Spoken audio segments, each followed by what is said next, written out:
Alright, so we've looked at how political communication goals have remained very stable over time. Political communication strategies have changed dramatically over time, but we need to look into how this has actually happened. So let's start by taking a look at how politics existed and changed before the internet. So if we go back, early communication was either conducted in person, face-to-face, whether you're talking about stump speeches or meeting hand-to-hand, shaking hands, actually getting out with the people, or it was conducted through a few newspapers that were directed almost entirely at either the political or business elite. It's important to note how enormous the growth of the newspapers actually were. At the time of the Declaration of Independence, 1776, there were approximately 30 newspapers that were publishing in the United States. By 1820, that number jumped to 600. So you have an enormous growth in the numbers of newspapers, and a huge number of these newspapers were directly linked to political parties. They were explicitly partisan. They earned the title the partisan press. The partisan press was essentially the idea that early newspapers were more or less advertisements for political parties, for politicians, and their platforms. They were often known as the Daily Republican or the Local Democrat or various other political parties. It was not unusual for a political party and a new newspaper to emerge at the exact same time, that newspaper being aligned with essentially being the public voice of that new party. A lot of that started to change on September 3rd, 1833.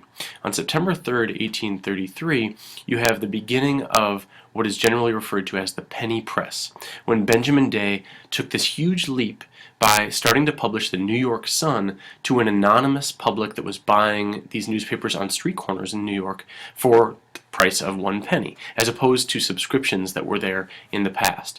So that started to break down who could actually get the newspapers, who could potentially get political information, and that was a huge shift towards a more of what we would consider a mass media outlet that would cover people across classes.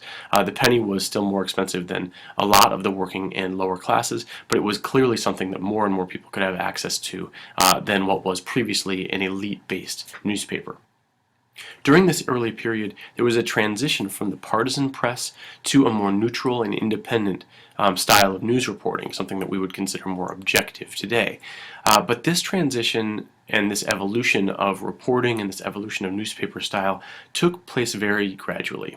For instance, in 1850, the census classified 5% of all of the newspapers published in the United States as either neutral or independent.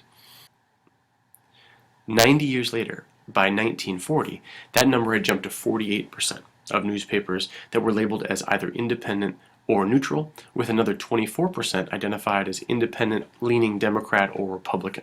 Only 28% of newspapers by 1940 continued to explicitly align themselves with one party or another.